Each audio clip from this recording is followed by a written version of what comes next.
تعالى بشهر المتكلم من شر الأقوال والأقوال مما ذكر وبحثه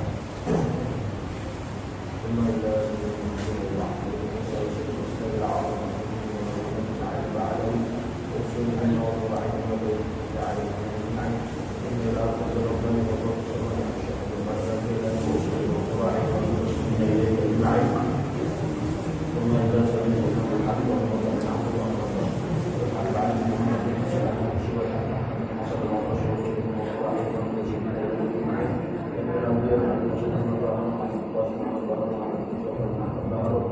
ويجب أن يعلم أن يشرع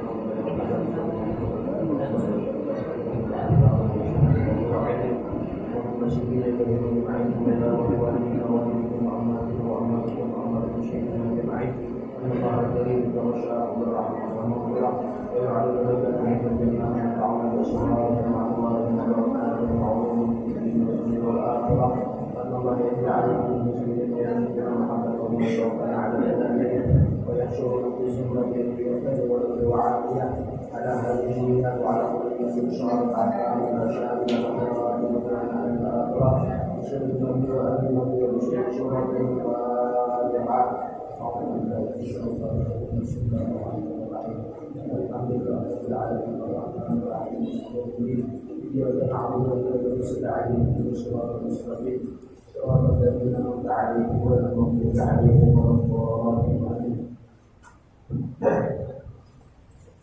بسم الله الرحمن الرحيم الحمد لله رب العالمين والصلاة والسلام على أشرف الأنبياء والمرسلين سيدنا ومولانا محمد وعلى آله وصحبه أجمعين سبحانك لا علم لنا إلا ما علمتنا إنك أنت العليم الحكيم وتب علينا إنك أنت التواب الرحيم رب اشرح لي صدري ويسر لي أمري واحلل عقدة من لساني يفقهوا قولي وسدد لساني واهد قلبي بجاه النبي وصحبه والآل وعنده مفاتيح الغيب لا يعلمها إلا هو أما بعد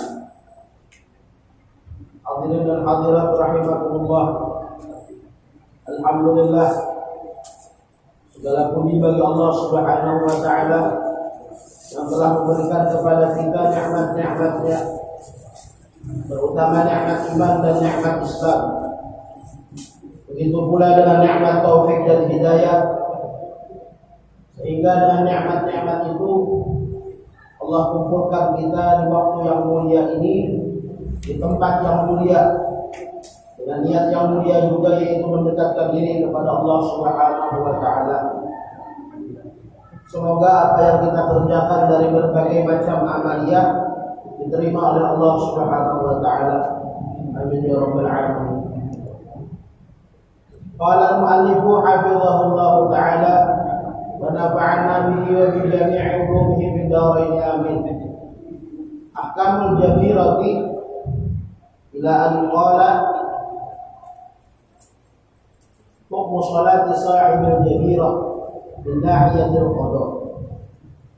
Jadi masih di dalam bab hukum-hukum orang yang mempunyai perban, hukum orang yang mempunyai perban. Masalah bagaimana cara dia bersuci atau cara dia berwudu. Jadi masih berkaitan dengan orang yang mempunyai perban, baik perbannya di tangan ataupun perbannya di kaki. Bagaimana caranya berwudu? Bagaimana caranya kalau dia sedang junub, mandi wajibnya bagaimana? Beberapa waktu yang lalu sudah kita sebutkan caranya berwudu dan cara mandi wajibnya, jadi kita ulang sedikit. Jadi masalah perban ini, seandainya memungkinkan untuk dilepas perbannya tanpa meninggalkan dampak negatif, artinya kalau dipacul perbannya ada bertambah rupanya, seandainya dilepas perbannya ada bertambah sakit, artinya boleh aja dilepas perbannya, maka wajib dilepas. Orang kecelakaan, kalau ini orang kecelakaan, orang patah tangan, alhamdulillah, kalau ini perban atau digigit, itu kan tidak memungkinkan dilepas. Untuk di awal-awal kemudian kan lepas. Sedangkan orang tersebut tetap wajib sholat. Kewajiban sholat kalau mungkin jatuh.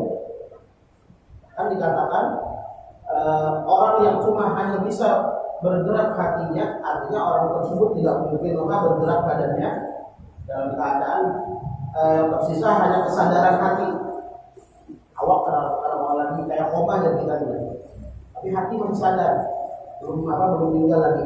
Orang tersebut tetap diwajibkan sholat, tetap diwajibkan sholat. Bagaimana sholatnya? Semungkinnya dia. Orang yang bisa cuma menggerakkan hatinya dengan hatinya. Orangnya apa? Orang yang cuma bisa sholat dengan menggerakkan matanya, berarti dengan matanya. Itu semungkinnya. Misalnya untuk sholat, kalau perintah sholat tidak mungkin jatuh. Tidak mungkin ada orang yang terbebas dari kewajiban sholat selama dia masih hidup, walaupun sakit dan berbeda kalau memang ada halangan umur. Kalau kayak perempuan yang sedang haid itu berbeda lagi. Tapi kalau laki-laki ataupun perempuan yang dalam keadaan sedang haid tetap wajib sholat sekalipun sakit. Biar Allah Taala di dalam Al-Quran, wa'bud rabbaka hatta ya'tiyakal yaqin. Sembahlah Tuhanmu, beribadahlah kepada Tuhanmu sampai datang kepadamu sesuatu yang pasti. Keyakinan apa yang pasti? Mati. Yang pasti itu mati. Tapi orang salah menafsirkan. Ada yang baca wa'bud rabbaka, sembahlah Tuhanmu hatta ya'tiyakal yaqin, sampai engkau yakin. Kalau sudah yakin terus sembahyang, itu salah mengartikan. Aku yakin dia sudah yakin. Itu salah. Sampai datang kepadamu sesuatu yang pasti. Apa yang pasti? Mati. Bahkan dalam keadaan koma sedikit pun, dalam keadaan koma sekalipun tetap diwajibkan sholat. Di sini kalau memungkinkan dilepas korbannya maka wajib dilepas. Kalau memungkinkan tetap dipakai korbannya, tapi dengan cara berwudu yang sudah dijelaskan.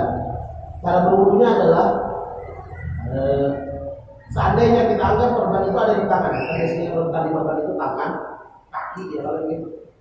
Kepala ya ada juga kepala, tapi yang banyak kejadian adalah tangan atau kaki. Anggap korbannya ada di tangan kiri. Jadi berwudu seperti biasa, menggunakan air untuk muka, karena mukanya dalam keadaan sehat. Awaitul wudu ali rafil hadatil asghari, alhamdulillah taala.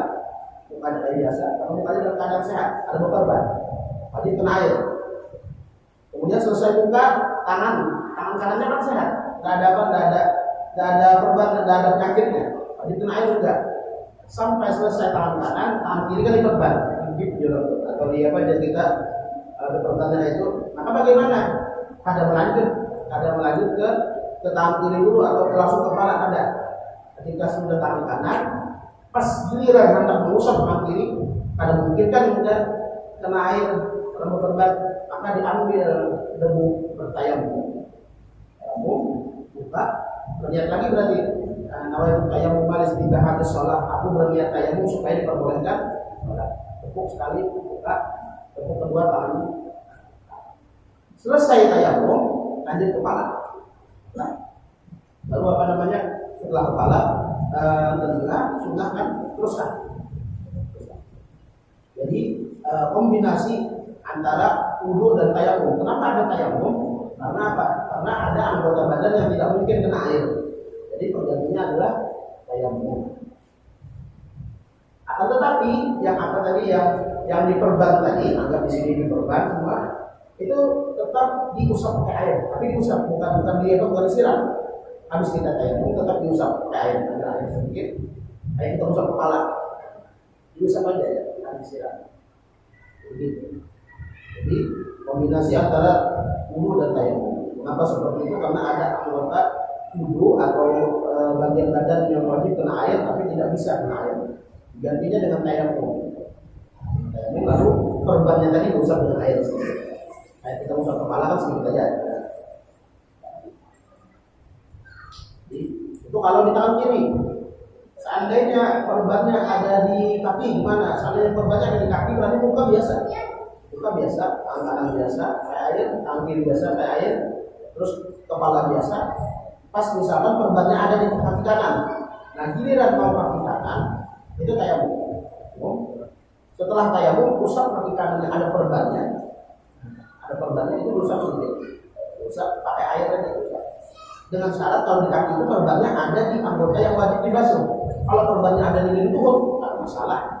Perbannya ada di lututnya kan wajib dibasuh dulu. Tidak masalah.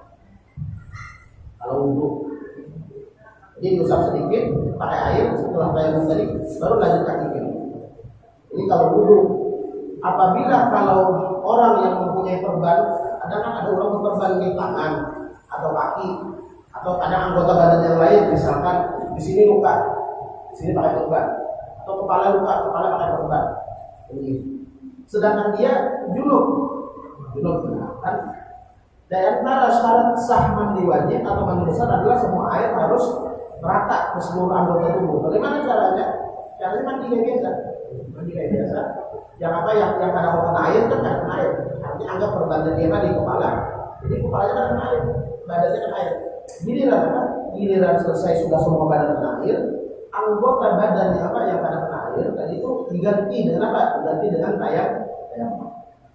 Di sini ulama memberikan pilihan, hendak tayamum duluan atau hendak mandi duluan. Jadi tergantung kayak apa enaknya. Cuma enaknya tetap tayamum duluan. Selesai tayamum baru mandi. Jadi anggota badan yang tak bisa kena air, misalkan anggap di sini kalau mau kena air, anggap sudah ada yang bisa kena air, ini sudah bagian yang bisa kena air aja dimandikan.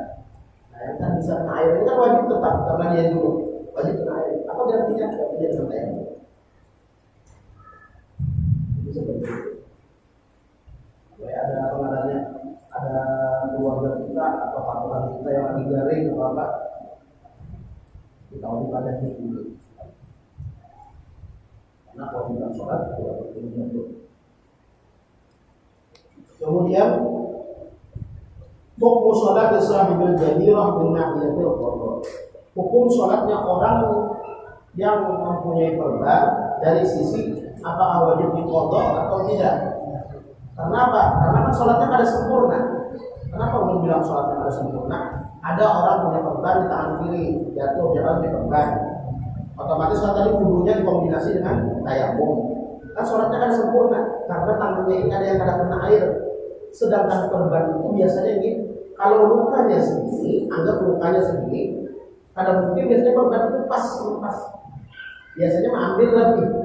Ya kalau ini kurang kalau lukanya anggap segini kan luka segini lukanya pasti ngambilnya lebih dan buat perekatnya atau apa benar. Berarti apa? Berarti ada anggota badan yang sehat yang harusnya kena air tapi tidak kena air gara-gara untuk merekatkan perban tersebut. Apa wajib diqadha atau tidak? Ini banyak perbedaan ulama. Ada yang bilang kalau perbannya pas, lukanya segini, perbannya segini, artinya antara luka sama perban itu pas, cuma ada perekat sedikit, ada wajib qadha. Cuma ada ulama yang bilang macam-macam. Bagaimana kita ada pendapat yang lebih mudah yang dinukil oleh Imam Nawawi. Ujian Imam Nawawi ini pendapat Imam Muzani adalah wa huwa annahu la qada'a ala sahibi jadirati mutlaqan. Bahwasanya tidak wajib mengqadha atas orang yang mempunyai perban di badannya, tidak wajib mengqadha salatnya. Jadi orang tadi berperban di tangan, habis patah tulang atau apa perban. Habis itu dia berwudu. Habis berwudu, sholat, apakah sholat wajib diqadha? Ada yang ulama yang bilang wajib diqadha karena biasanya perban itu lebih daripada lukanya atau. Tapi kata Imam Nawawi ada wajib diqadha. Ada wajib diqadha sekalipun sholatnya itu ada kurangannya lah sedikit. Tapi ada wajib diqadha. Ini pendapat yang lebih mudah. Kenapa? Kurang yang berperban, akun sembahyang aja sudah untung ini. Akun sembahyang sudah untung. Banyak orang yang sudah berkorban dan sebab pada sembahyang lagi nggak usah. Kalau pada sembahyang, alhamdulillah. Kalau tidak sampai umur, tidak. Ini tetap dilakukan sholat sebisa. Artinya tadi perbannya wudhunya ditambah dengan tayamum. Lalu dia sholat sebisanya. Apakah wajib qadha atau tidak? Ada Imam Nawawi wajib qadha. Ini lebih mudah. Wajib diulangi karena wajib diqadha sholat. Walaupun kadang lukanya sedikit, perban itu lebih daripada kadar luka atau kurang luka. Kemudian mubtilatut tayammum, hal-hal yang membatalkan tayamum. Hal yang membatalkan tayamum. Sebagaimana wudu, tayamum juga bisa batal. Sebagaimana wudu, maka orang yang bertayamum juga bisa batal tayamumnya. Buktilah tayamumnya salah. Hal-hal yang membatalkan tayamum ada 3 macam. Wahia yaitu awalan yang nomor 1 ma'abatalan wudu'an, sesuatu yang membatalkan wudu. Idza tayammama anil hadatsil asghari, apabila orang tersebut bertayamum dari hadas kecil. Ada kurang hendak sembahyang, orang mau sholat, air mendadak, sedangkan dia berhadas kecil. Otomatis setelah mencari air di sekitarnya ada menemukan air juga, maka dia bertayamum. Lalu setelah dia bertayamum, dia diperbolehkan sholat. Kalau itu tayamum sehingga hadis sholat, aku berniat tayamum supaya diperbolehkan sholat. Bukan, selesai tayamum, boleh sholat. Lalu tayamum ini bisa batal tak? Bisa. Apa yang membatalkan wudu, membatalkan juga tayamum. Artinya kalau orang buang angin habis tayamum, maka wudu apa tayamumnya juga batal. Sebagaimana wudu. Orang juga menyentuh udah kita apa namanya yang bukan mahram. Perempuan bersentuhan dengan laki-laki yang bukan mahram setelah bertayamum, tayamumnya juga batal. Artinya tayamumnya wajib diulangi. Apa yang membatalkan wudu itu membatalkan tayamum. Kalau dia bertayamum dari hadas kecil. Tapi terkadang orang bertayamum ini karena hadas besar. Bangun subuh dalam keadaan junub ini. Bangun subuh dalam keadaan junub. Hendak mandi wajib, air kadeda. Cari baju di sekitar. Ada ini orang sudah komat saudaranya. Jadi bagaimana? Akhirnya tayamum. Bertayamum sebagai ganti dari apa? Dari mandi wajib. Lalu apa? Lalu setelah bertayamum, dia boleh sembahyang. Artinya anggapannya hadis besar dan hadis kecilnya terangkat sudah. Sebelum sholat ingin lalu dia mengantuk. Apakah dia wajib tayamum lagi karena melanggar apa? Karena membatalkan tayamum yang merupakan sebab dari hadas besar atau ada? Jangan asalnya junub nih, hadas besar. Kalau kantuk sebelum sembahyang wajib tayamum lagi kan? Artinya apa? Batal tayamum karena hadas besarnya ada. Yang kedua kali dia bertayamum karena sebagai ganti dari hadas kecil. Hadas besarnya kan batal. Karena kayak dia mandi wajib. Terus mandi wajib mungkin lalu kantuk batal lah mandi wajibnya mengulangi, ada di wudunya aja yang diulangi. Karena tayamum bisa menggantikan wudu, bisa menggantikan mandi wajib. Jadi yang pertama yang membatalkan wudu adalah tayamum adalah segala hal yang bisa membatalkan wudu itu membatalkan tayamum. Yang kedua ar-riddatu, murtad. Dan alhamdulillah dari karena tayamum taharatun dha'ifatun. Orang murtad dia sudah bertayamum lalu alhamdulillah dia murtad keluar dari agama Islam, tayamumnya langsung batal. Artinya nanti ketika dia kembali ke agama Islam lalu mau sholat dan ada ayat wajib mengulangi tayamum. Yang ketiga, tawakul ma'al in tayammama li faqdihi. Dia menyangka mengira ada air jika dia bertayamum karena sebab tidak ada air. Artinya orang bertayamum ini banyak sebabnya. Ada orang bertayamum bukan karena ada air ada, tapi dia ada pemakai karena garing. Ada orang bertayamum bukan karena ada airnya ada, tapi air di situ misalkan karena ada hewan buas atau ada apa. Dan juga bisa orang bertayamum sebabnya adalah karena memang air tidak ada. Jadi di antara sebab tayamum bisa jadi airnya memang betul-betul tidak ada atau airnya ada tapi tidak mungkin memakai. Nah lalu ada di sini ada orang bertayamum. Kenapa orang bertayamum? Karena air tidak ada. Karena tidak ada air, maka ketika dia bertayamum, contoh Ulun bangun sembahyang asar. Ulun bangun mau sholat asar, cari air kadeda, cari di sekitar kadeda. Sudah di sekitar kadeda, akhirnya ulun tayamum. Buka tangan sudah. Lalu hendak sembahyang. Ketika ulun hendak sembahyang, ketika hendak sembahyang sudah ulun mendengar bunyi gemerlap baju yang di orang gemercik baju ada kayak bunyi hujan turun. Jadi akhirnya muncul di dalam hati ini sangkaan bahwasanya di daerah situ ada hujan, parak dari kita ada hujan, ada air. Maka ketika itu batal tayamumnya, wajib ke situ untuk berwudu dengan air. Jika kita menyangka bahwasanya ada air, maka wajib ke situ. Atau ulun misalkan di kampung ya Pak, di kampung hendak sembahyang asar, banyu kadeda, air kadeda, lalu ulun bertayamum, punya tangan kita, hendak sembahyang, sekalinya timbul sangkaan di dalam hati bahwasanya di Higas itu ada danau atau sungai halus. Ketika muncul sangkaan seperti itu, tayamum langsung batal. Kecuali kalau ulun mendatangi danau tersebut sebelum melihat danau ulun sudah ada melihat buaya dulu. Ketika melihat ada penghalang, maka tayamumnya akan batal. Sekalipun nanti ternyata ada bujur air, tapi air ada buayanya, ada penghalang, ada batal tayamumnya.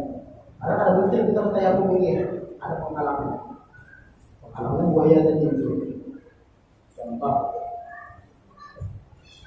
Jadi kalau muncul sangkaan bahwasanya ada air pinanya atau kayaknya ada air di situ nih.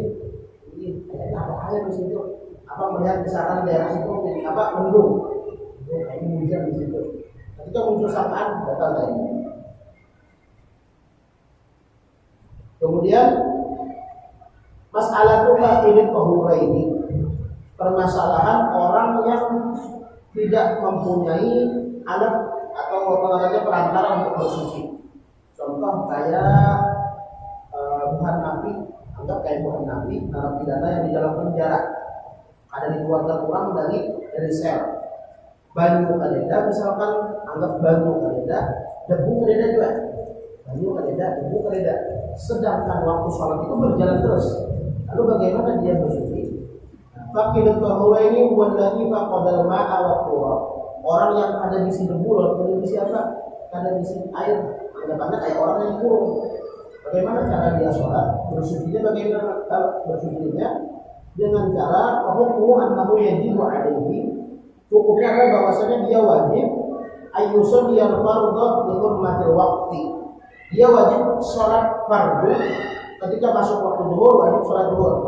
Tapi sholatnya hurmatil waqti. Jadi kita hurmatil waqti itu menghormati waktu. Kayak dia misalkan naik travel mulai sini ke hulu sungai, naik travel. Sedangkan supir travel ini kalau mungkin singgah, dia ada singgah. Pas dia waktu asar ada di jalan, dia ada di jalan, supir travel itu mau singgah. Sedangkan kita hendak sembahyang. Bagaimana caranya? Sembahyang sebisanya, walaupun ada dulu sembahyang sebisanya. Ada kaum sembahyang sholat dalam keadaan duduk sebisanya, pakai syarat sumbernya. Itu demi apa? Demi menghormati waktu sholat yang ada sekarang. Nanti ketika sudah di rumah, baru dikodok sholat tadi. Apa gunanya menghormati waktu? Gunanya menghormati waktu satu, takutnya umurnya sampai sebelum bisa mengkodok atau dia tidak terhitung maksiat. Ada orang berangkat ke hulu sungai, pas waktu asar sopirnya mau berhenti sopirnya. Akhirnya sholat di dalam mobil, dalam travelnya sebisanya. Kemudian naudzubillah min dzalik, perjalanan yang ada sampai dia meninggal. Kalau dia sudah sholat menghormati waktu, maka meninggalnya bukan dalam keadaan meninggalkan sholat. Artinya meninggalnya tidak dalam keadaan bermaksiat. Tapi kalau memang sengaja ditinggalkan sholat dari awal, supir ini kan harus stop, sholatnya akan berhenti, sholat di rumahnya nanti pas naudzubillah meninggal dalam keadaan maksiat. Ada orang ke pesawat kadang naik pesawat Apalagi misalnya orang yang umrah atau orang yang apa, orang yang haji, umrah atau haji, misalkan ada debu atau apa, waktunya kada memungkinkan, misalkan maka sholat tetap menghormati waktu. Atau orang dalam perjalanan jauh, misalkan dari Surabaya ke Jakarta, naik bis, sopirnya kada mau berhenti, sedangkan waktu subuh itu mepet, waktu subuh itu sempit, sholat sebisanya, walaupun dalam keadaan kada boleh sholat sebisanya, dengan niat menghormati waktu, tetap baca Fatihah, baca apa, rukuk pakai isyarat, sujudnya kada bisa pakai isyarat, lebih rendah pakai isyarat. Yang mana seandainya umurnya sampai, dia tidak dianggap bermaksiat. Itu sholat menghormati waktu. Jadi orang yang apa? Orang yang dalam keadaan tidak punya air, tidak punya debu, contohnya orang yang di penjara atau dikurung, itu wajib punya sholat satu. Sholat apa? Sholat demi menghormati waktu yang ada. Yang kedua apa lagi? Allah yaqra'an minal Qur'ani illa al-Fatihata in kana junuban. Bahwasanya dia tidak membaca Al-Qur'an kecuali Fatihah seandainya dia junub. Ada orang di penjaranya ini luar biasa. Kada ada debu di dalamnya, kada ada baju. Kurung luar biasa. Cuma ada ventilasi gas oksigen. Kurung. Kayak apa ini sholatnya tadi sholat menghormati waktu satu. Yang kedua, ternyata dia junub. Kita tahu bahwasanya orang yang sedang junub berhadas besar kada boleh membaca Al-Qur'an. Orang yang berhadas besar kada boleh membaca Al-Qur'an. Bagaimana ini sholat, sedangkan sholat wajib baca Fatihah. Baca Fatihah diperbolehkan, dianggap darurat, boleh baca Fatihah saja. Selain Fatihah ada demi sholat menghormati waktu. Padahal aslinya orang junub kada boleh sholat, demi menghormati waktu. Terus apa namanya? La yajuzu ayyakuna imaman. Dia tidak boleh menjadi imam. Misalkan dalam penjara tadi itu ada orang banyak, bukan dia sendiri, makanya kan belum menjadi imam. Berarti permasalahannya apa? Yang satu ini kalau boleh jadi imam, satu ini kalau boleh jadi imam. Berarti sholatnya masing-masing. Air kadeda, debu kadeda. Maka sholat menghormati waktu satu, pas sholat cuma diperbolehkan membaca Fatihah saja. Kemudian yang keempat, yajib alaihil qada. Seandainya suatu saat keluar dari penjara tersebut, ini wajib mengqada. Jadi seperti itu. Jarang kejadian itu jarang. Cuma mungkin pernah kita melihat atau membaca ada sebagian tempat di dunia ini penjara-penjara yang ada di negara-negara lain itu memang dikerangkeng sama sekali, ruangan tertutup. Caranya mereka yang sholat di situ seperti yang disebutkan tadi, sholatnya dengan cara karena menghormati waktu yang pertama. Yang kedua, seandainya dia junub, dia hanya boleh membaca Fatihah. Ini darurat, karena aslinya orang junub tidak boleh baca Al-Quran. Orang junub tidak boleh baca Al-Quran. Sama seperti perempuan yang haid kan tidak boleh membaca Al-Quran. Tapi orang junub boleh orang junub dan orang yang haid boleh baca sholawat, boleh baca istighfar, subhanallah juga boleh, pikir-pikir boleh. Dan sholatnya nanti wajib diqadha kalau dia sudah keluar. Ya.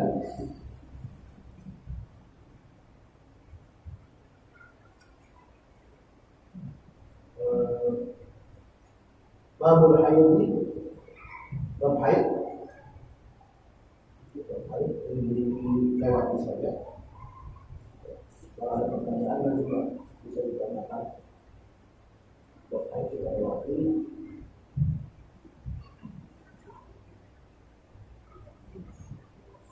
Kemudian bab haid aktivitas juga kita lewati. Perempuan, kalau ibu ada yang mau ditanyakan bisa ditanyakan langsung saja.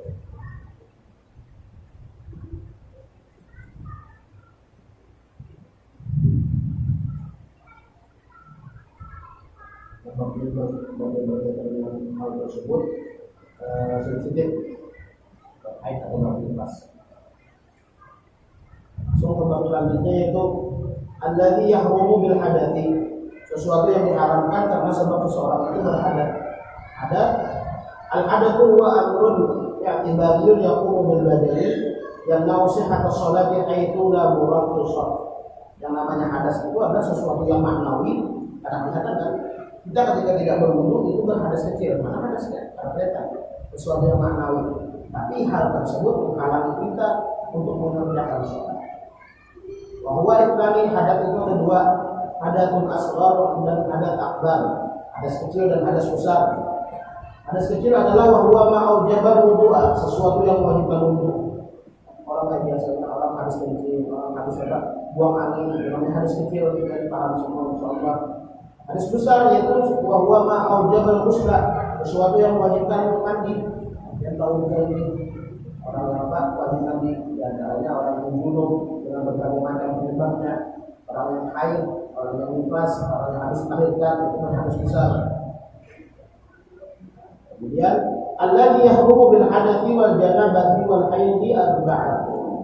Yang haram dengan sebab ada hadas ataupun junub dan juga haid ada 4. Jadi ada 4 perkara yang diharamkan dikerjakan oleh orang yang berhadas dan orang yang junub dan orang yang haid. Yang pertama as-salatu fardhun wa naflan. Orang yang berhadas boleh sholat jelas ini. Kesempatan paham. Orang yang ada wudu boleh sholat. At-taharatu miftahu sholat. Bersuci itu adalah kuncinya sholat dulu. Orang yang ada wudu kalau dia tidak boleh sholat. Wa kadzalika nahwu sholat. Begitu juga sesuatu yang dihukumi seperti sholat. Wa huwa arba'atun, yaitu ada 4. Sujud tilawah. Sujud tilawah. Jadi misalkan dia tindakan orang ngaji. Biar orang ngaji baca, pas membaca surat Al-Alaq ayat terakhir kata apa? Wasjud wa tarik. Wasjud wa tarik kan dianjurkan sujud tilawah. Kalau belum dalam keadaan kalau ada dalam keadaan berwudu kan boleh begitu. Sama wasujud syukri dan sujud syukur. Sujud syukur harus dalam keadaan sudah berwudu. Ada boleh orang junub, orang yang hadas, orang yang haid sujud syukur. Makanya kadang kerja kita itu misalkan ada kita melihat di lapangan ada orang habis main badminton atau habis main bola pas berhasil gol ya kalau ini langsung sujud syukur dari mana ini? Sujud syukur diatur caranya sedemikian rupa oleh syariat. Itu menghadap kiblat langsung dalam keadaan dan khutbah Jumat.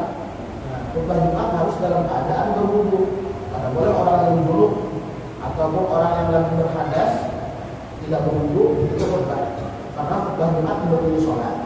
Wa sholatul janazati dan sholat jenazah. Sholat jenazah wajib juga berwudu. Sholat jenazah wajib berwudu. Kemudian yang kedua, di antara yang tidak boleh dikerjakan oleh orang yang berhadas kecil dan orang yang junub begitu juga orang yang haid adalah at-tawaf fardhu wa naflan. Ya annahu bi manzilati sholat. Karena tawaf itu sama dengan sholat. Kemudian yang ketiga masul mushaf, memegang Al-Quran atau kita menyentuh Al-Quran.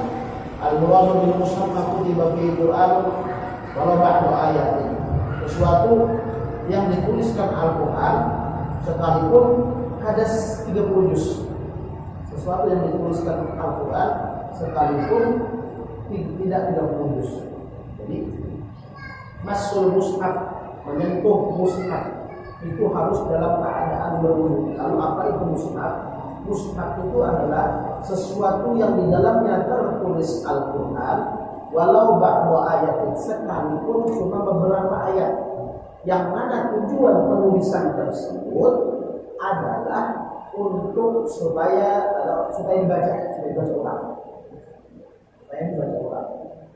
Jadi bagaimana dengan Yasin yang ada sama kita sekarang? Itu ada ulama yang bilang kalau Yasin yang kebanyakan isinya kan Yasin itu kebanyakan isinya dilihat banyak Qur'annya atau banyak matinnya atau banyak campurannya. Kalau lebih banyak campurannya, bukan Qur'annya yang banyak, itu boleh aja memegang Yasin tanpa berwudu. Dengan syarat matinnya atau yang bukan Qur'an lebih banyak dari Qur'annya. Tapi kalau Qur'annya lebih banyak daripada atau Yasin, tapi Yasin yang ada di campuran. Kadang ada buku Yasin yang halus, isinya cuma Yasin, Waqiah, Tabarok. Itu kan dihukumi Quran. Dihukumi Quran. Maka harus berwudu.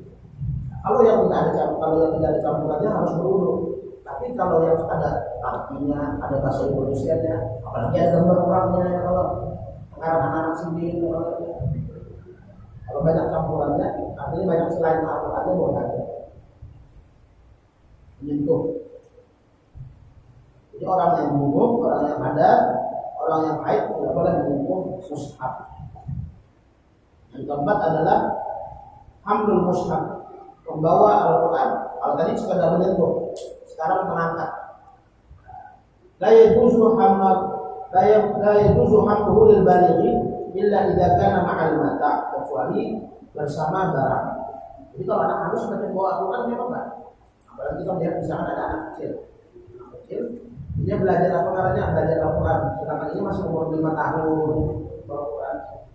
Wudunya apakah sah? Apakah dia berwudu? Kita tidak tahu juga sih. Ada apa? Kalau kecil ada masalah. Ada masalah. Yang masalah itu orang balik disyaratkan ketika membawa Al-Quran harus berwudu.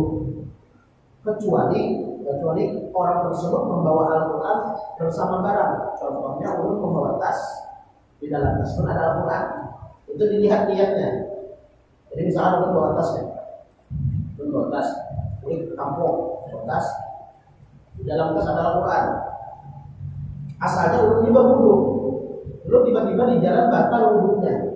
Maka dilihat, kalau ulun ketika mengangkat tas, niatnya adalah mengangkat Al-Quran yang ada di dalam tas, otomatis kada boleh. Karena hukum Al-Qurannya dianggap menyebar ke tas. Tidak boleh angkat tasnya. Kalau niatnya mengangkat Al-Quran di dalam. Kalau niatnya mengangkat tas, bukan mengangkat Al-Quran, akan apa mengangkat tas? Artinya Al-Quran sekedar apa aja kita tuh keumpat, bahasa bacanya keumpat apa? Sekalian. Tapi kalau niatnya betulnya apa? Aku membawa tas yang ada Al-Qurannya. Aku membawa tas yang ada Al-Qurannya, maka ada yang bilang boleh, ada yang bilang tidak boleh. Ada ulama yang bilang boleh, ada yang bilang tidak boleh. Jadi seperti itu. Misalkan dia bawa tas, atau dia bawa apa? Misalkan ibu-ibu bawa apa? Bawa tas halus, di dalamnya ada Al-Quran. Nah, ayo pas berjalannya kalau ingin batal wudhunya, niatkan di dalam hati aku membawa tas. Kalau dia niat membawa tas, boleh dia bawa tas. Artinya kan harus berwudu, sekalipun di dalam ada Al-Quran. Tapi kalau dia niat membawa tas yang di dalamnya ada Al-Quran, terbuat embel-embel Al-Qurannya, maka otomatis dia itu tasnya harus boleh sudah. Sama kayak misalkan dia bawa Al-Quran dalam kantong halus, Al-Quran dalam kantong halus. Sekali berjalan, sekalinya apa? Harus berjalan, sekalinya pengantuk, keluar ada setir Al-Quran masih ada di sini, Maka ketika dia jalan, niatkan misalkan ada pulpen, dia bawa pulpen, apakah kunci dan lain-lain. Jadi seperti itu. Ada permasalahan lainnya, misalnya kita lanjutkan pertemuan yang akan datang. Bahwa ada mensyawab Al-Fatihah.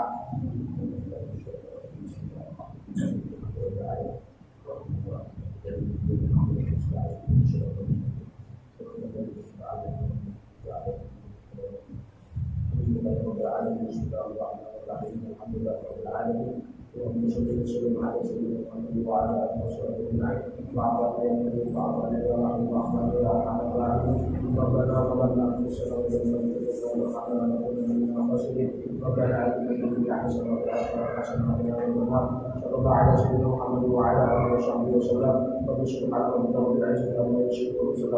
sahbihi. Walhamdulillahi rabbil alamin.